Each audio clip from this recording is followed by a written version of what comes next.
Hey! Hey! Hello! You don't know who I am, but for today's Pick 6 video, we're going to bring in a guest, and we're going to go over several co-op and multiplayer games that we've played throughout the years. We're going to focus for this Pick 6 on the PS3 and PS4 versions, but I'm sure you can find them not just on the PC, but also on the Xbox 360 and the Xbox One. Alright, let's get into it. Anyways, let's go ahead and hand it over to my guest so he can introduce himself. You don't know who I am. But we're here to talk about some great co-op games. All right, and in for our pick number 1, we're going to bring to you Borderlands 2. Yeah. That's right, Borderlands 2. Didn't we have a lot of fun with that? Oh yeah. Borderlands 2 is one of the best Borderlands, in my opinion. Yeah, definitely. I mean, Borderlands 1 was a great. It was really cool when it first arrived on the scene. It was that cel-shaded artwork. It's groundbreaking. And and just console games, it's like Diablo, but not Diablo. First-person shooter. Diablo, basically. Yeah, and just an incredible amount of fun. The amount of guns and the variety was awesome. And then when Borderlands 2 arrived, couldn't wait to get that one. Borderlands 2, the thing I remember the most and the best I love about it, and do always want to go back, is playing Gage. I loved using Gage as my main character. I loved the mech, and I can't remember his name right now. Axel? Oh, man. Oh, Death Trap. Right? Was it Death Trap? Death Trap? Yeah, just Death Trap. Yeah. Oh my gosh, he was so much fun. It's just and then you always played Axel, because he had. I like just throwing down turrets. Running for my life. That's right. Yes, that's what we always do. Is you throw down turrets, I throw out Death Trap, and then we just spin in circles, throwing granades, trying to revive each other, because oh my gosh, fond memories. Just screaming and running. It was a lot of so much fun. Your guns don't even do damage to the enemies. You just have to hope your pets kill them before you die. Yes, and that was the greatest thing, was to put all those points into that tree for Death Trap. So he was just a murder Death machine. Trap. Yeah, murder machine. just wonderful. Absolutely. Anyways, yeah, Borderlands 2. We did a lot of that. We did most of it couch co-op on that one, right? All of it, I think. I think all of it, yeah. Gosh, so split screen even, it was still a heck of a great time. Yeah. Can't recommend it enough. Any Borderlands you can't go wrong with, but Borderlands 2 is definitely before it got kind of weird with the low gravity and stuff. And 2 was the big introduction to Handsome Jack. Was in the second one, and he was just he's always been a good. He was a great villain. I loved hearing everything he had to say. Always had the sound on for the interactions from him and the characters. And oh man, the dialogue in those games are just top notch. You can't. You gotta listen to it. So good. So good. Borderlands 2. Yeah, Borderlands 2. Get it if you don't have it. 10 out of 10. And and we had all those codes for the gold chests. Yeah, the golden keys. The golden keys, yeah.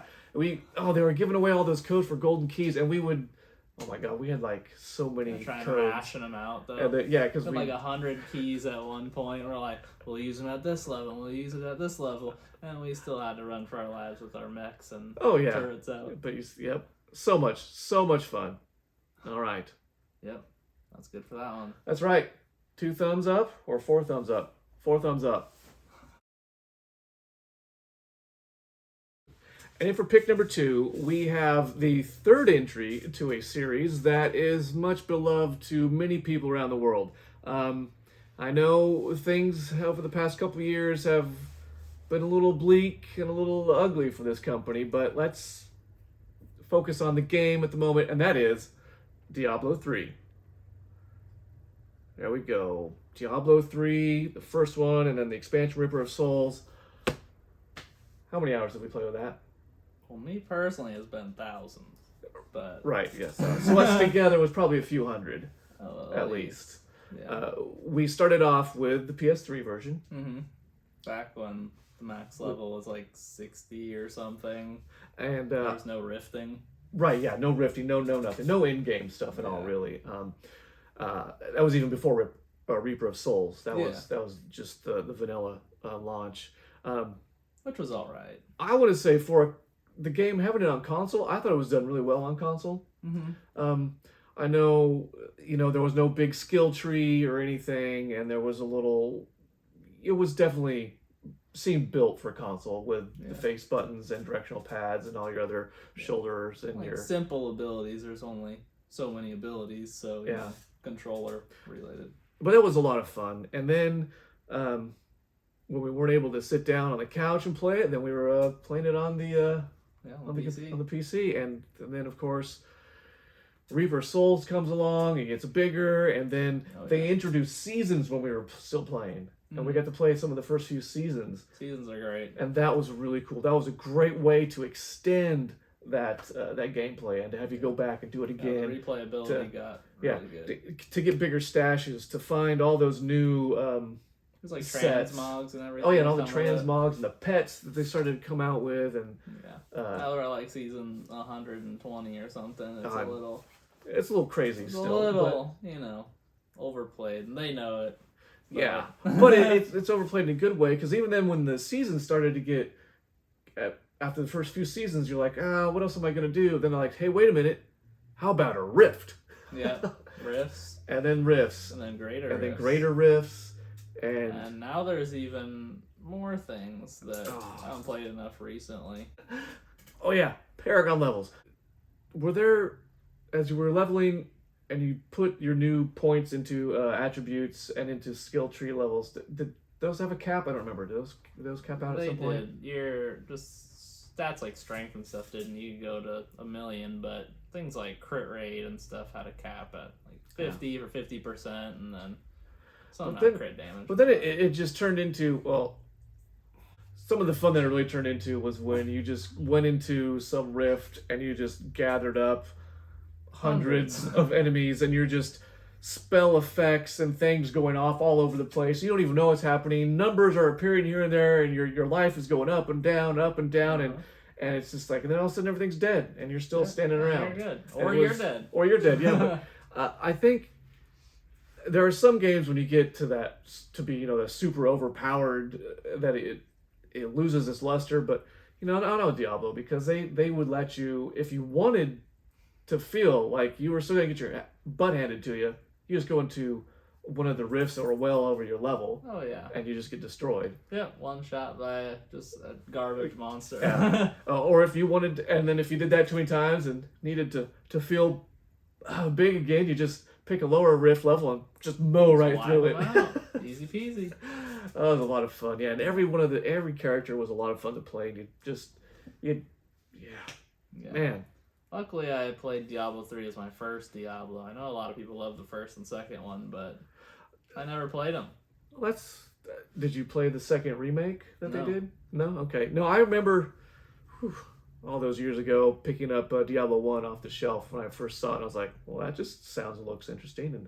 And yeah, fell in love with the series then and there, especially with the music.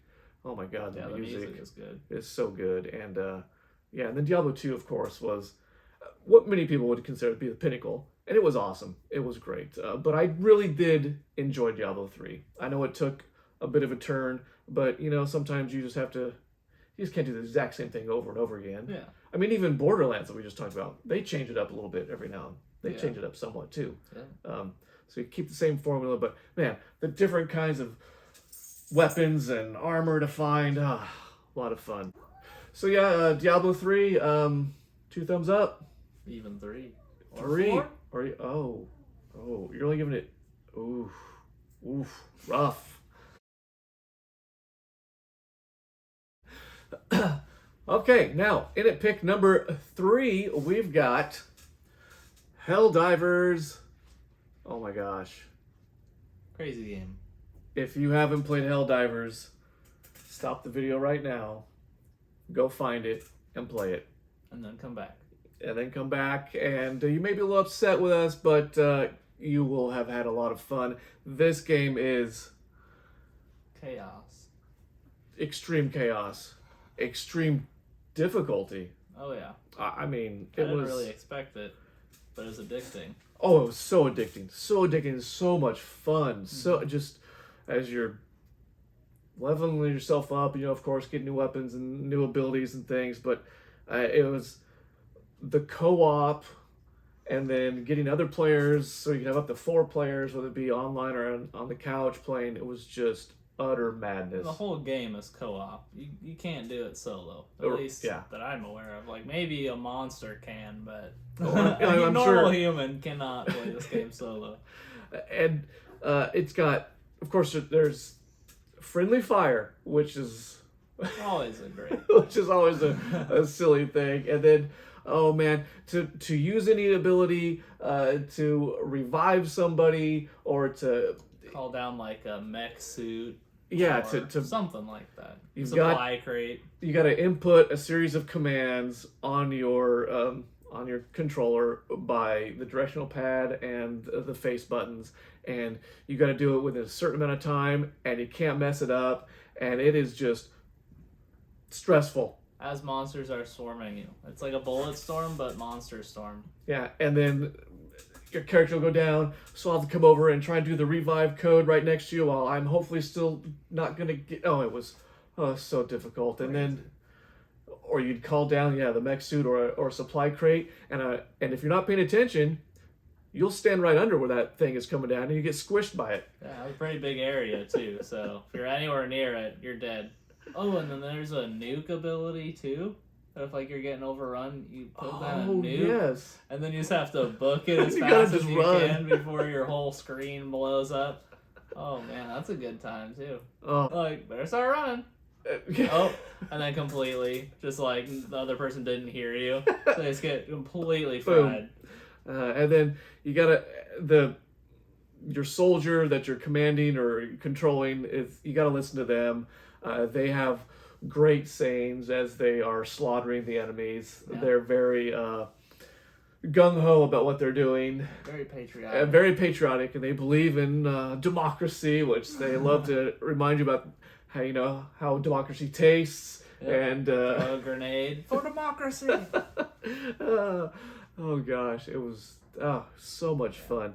That's probably the hardest game I've ever played, though. Extremely hard. Between... with the friendly fire is what made it super hard, because you got enemies coming from every direction. I'm like, hey, you watch our rear and our left, and I'll watch the front and right, and it doesn't matter. We eventually end up more than crossing streams. You end up shooting each other at some point, or throwing a grenade and it bounces off a wall or bounces off a rock. And it's grenades in the game. And it's like, kind of got a grenade next to you. I'm sorry. It just happens. You gotta not hate it. You definitely need to be calm though, because it's a rage-inducing game. It sure can be, but it was a blast. You could say that again. Yeah. A blast. Definitely thumbs up. So much fun. Game. Great game. All right, in at pick number 4, we've got Star Trek. Based on the reboot series from J.J. Abrams back from, 2009 or earlier or whenever that was. I don't know. This was, of course, the game that went along with the movie. So, yeah, great tie-in somehow. You already know it's not going to be great. Right, exactly. But picked it up years later on the super cheap because it was a 2-player couch co-op, which we were doing a lot of. And this wasn't that great of a game. Not good at all. It was what we spend most of our time doing. Just walking around, you just have to use your scanner trying to find thousands of collectibles, which are, in an air duct, and then you crawl through that for 30 seconds and pop out into an empty room and have to do a scanner again to do a code. And then to get to do that, as the other player, I'd have to be over here manipulating something so you could get through that door or air duct, so you could get that thing, and then come back and scan stuff. And we had to use a scanner, I think, to even figure out where to go next in the levels too, because it was just... Yeah, so you just spend your whole gameplay just looking at your scanner, walking around, just bumping into walls because you're trying to scan stuff and follow it. Yeah, and it had some really bad third-person shooter elements that would happen. You had lots of cover lots of running from cover to cover to avoid. Yeah. There's an explosion. Get behind cover. Yeah, or something, or somebody's walking this way because weren't there a few levels where you had to sneak past stuff? Yeah, a lot of sneaking. Oh my gosh. Which isn't what I want to do. I want to shoot stuff. Well, I mean, sneaking would be okay if it was good. If it was good or it had something to do with it. Other than just crouching behind. Yeah, crouching behind a crate, being like, yeah, okay. I'm crouched. I'm gonna watch this guy walk by, and then I'm gonna move over here, and oh wait, now the camera's moving because of you've done something. It was. Yeah, the camera was also terrible. I remember that. The camera was terrible. Yeah, unfortunately, not the gunplay wasn't great. Oh no, no. But we saw it through all the way to the end, like we did with all these. Oh, there was climbing.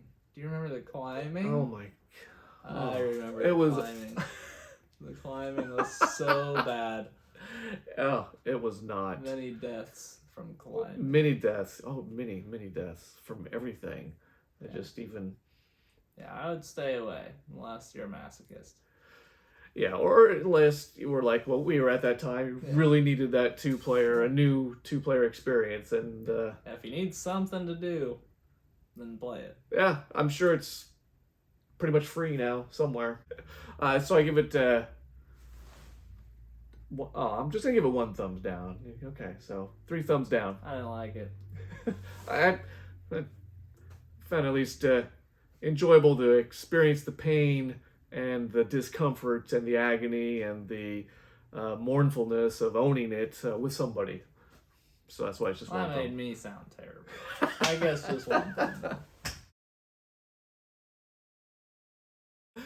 Coming in at pick number 5, we have a franchise which I'm glad you suggested to me, because I kind of ignored it when it first came out, but then he really was like, no, we need to play this together, and that is Little Big Planet.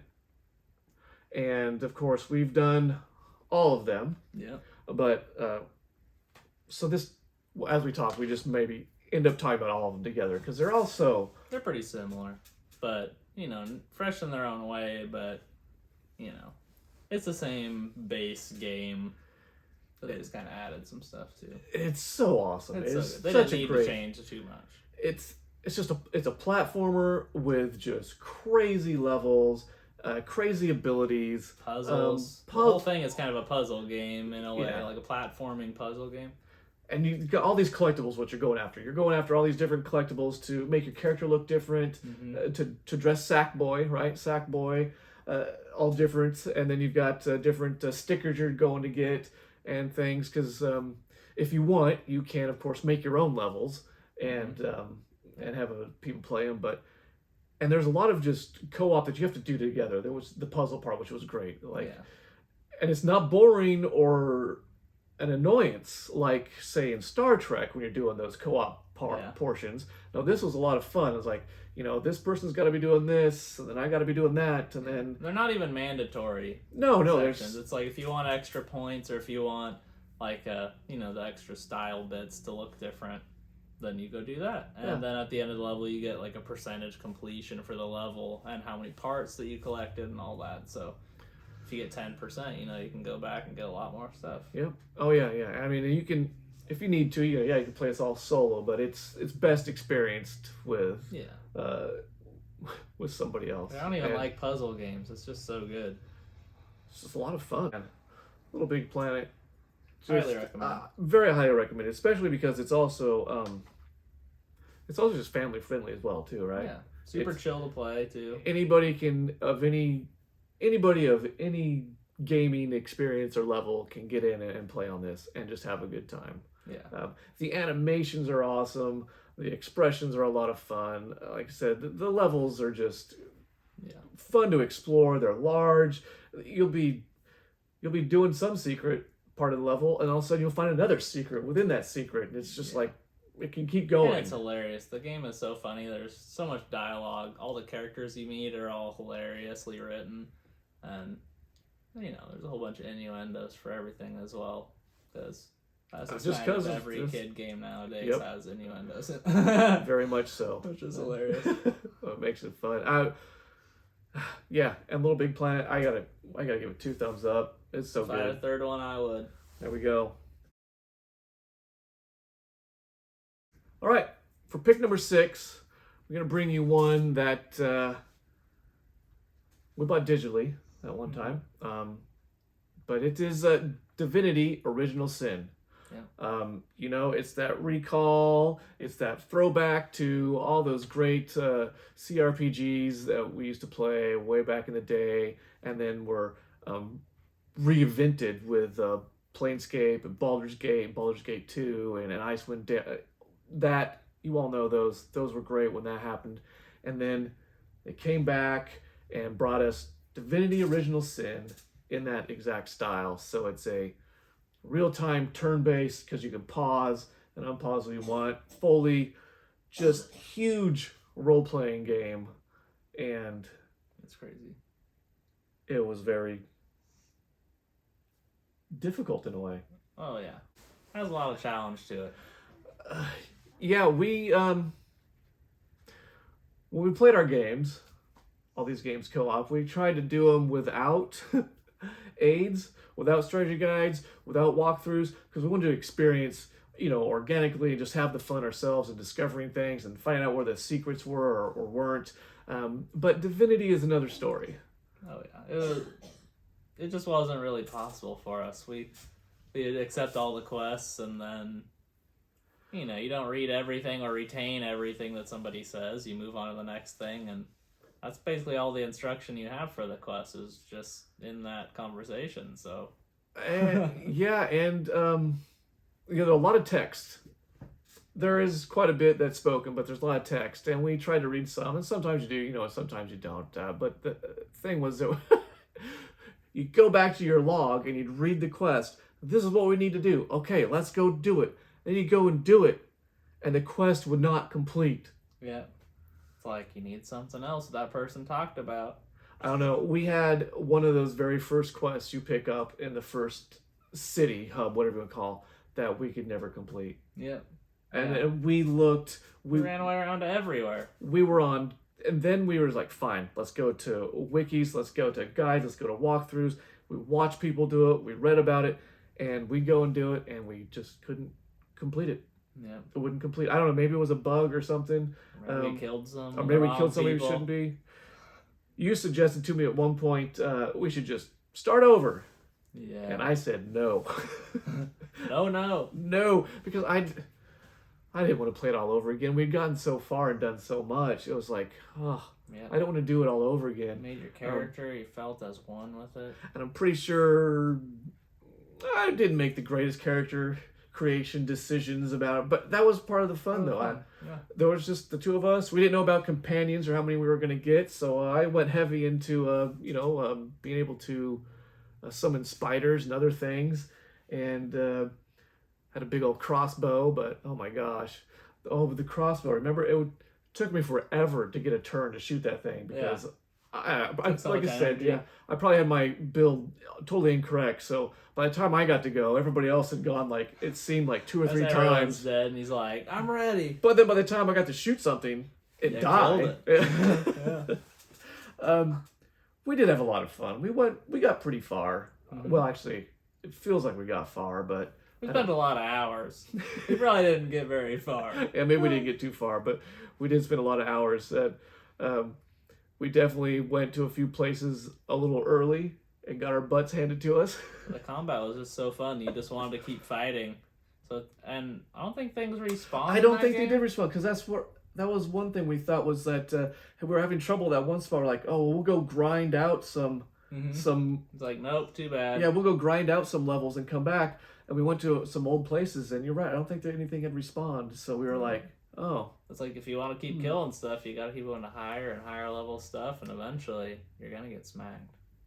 And we did. We got smacked a lot, but it was a lot of fun. I remember we got to that one camp of monsters where they just had, like, the big leader just healed everybody after, like, a couple turns. Oh my gosh. We thought we were doing so well. Yeah, and then everybody revives or something like that. He either brought him back to life or healed him off, because we were just beating everybody down. Had him down a little bit in health too, but we're taking care of all of his extraneous mobs out there helping him. And then just as when we thought we could turn and focus on the big bad, he'd cast All mass comes back. res or something, and we're just like, Yeah, we barely got to this point. We can't do it like all over again. And then we quit the game. yeah, that's one we didn't finish, unfortunately. But I'd like to, but yeah, I don't know. That's a hard game. It's like mentally taxing playing Divinity. there's a lot of thought that goes into it. Definitely a lot of thought that goes into all your, because we would have to you'd see the group coming of enemies. We'd have to pause it, strategize how we're gonna do this, because You could move like an explosive barrel in the way of the monsters, so when they run by, you can hit the barrel. Like, you can really plan things out with the environment and all that. yeah, and there was good body blocking stuff. So it could be like, okay, if I place a spider here and we summon something over here, then that creates maybe a little funnel for them to have to come through, or we can block off our retreat as we're trying to run away. Yep. It's good. It's definitely there an was so much you opposite could of do. Little Big Planet. Little Big Planet is so you just don't even have to be awake basically, and you can just have fun. Yeah. Yeah, that's not the same. No, definitely Divinity was a reminder of Helldivers. It was chaotic, a little brutal, and can be very stressful. Divinity, definitely a thumbs up. Yeah, I would say play it. Oh yeah, definitely play it. Pay more attention to the story. I'm bad at reading. Yeah, pay attention. Definitely if you need to follow a guide or some type of thing like that, because there was either we had a bug or there was something within a quest that we missed or did wrong, so we messed up a previous quest that could never get completed, and that was one of the main story quests, and we just couldn't move that one, so we kept doing all these side quests until we kind of got to a till we just got too strong. Yeah, until we just had to say, fine, we can't move any further. Yeah, we keep going back and talking to this guy, and he just doesn't do anything for us. Yeah, unfortunately. It would have been nice to keep going, but would have been. All good things come to an end. All right, hey, well, I wanted to thank you for watching this Pick 6 here on co-op and some multiplayer games that we mostly played couch co-op, but we also played several of them just over on PC as well, just over the network. It's one part of gaming is definitely being able to play with somebody else. Makes it way better. Way better, yeah. I mean, there's definitely times where you want to play some solo games and have some great solo experience, but man, when you get when you can sit down and just laugh and scream and the wee hours of the night and rage every now and then. I mean, some people have problems with that. And then it could just be so much fun, and it's one of the great things of gaming. Just being able to not just bring hardcore gamers together, but you can bring anybody together. Because there are a lot of other co-op games that we need to go over in the future that might have been good, might have been bad. Yeah. But they're definitely a gambit of family-friendly to extremely crazy, hardcore gaming stuff. But I'm sure we'll cover more of those in the future. I bet we will. Anyways, I wanted to say thank you for coming on. This was great. Thanks for having me. It was a lot of fun. It's good to have a little rapport here. Heck yeah, it was fun. Anything else you'd like to say at the very end? Just get together with some friends and play some co-op games. It's the best way to game. If you're playing by yourself, it's just not as much fun. All right. Anyways, I want to again say thank you for watching this video. And as always, game on.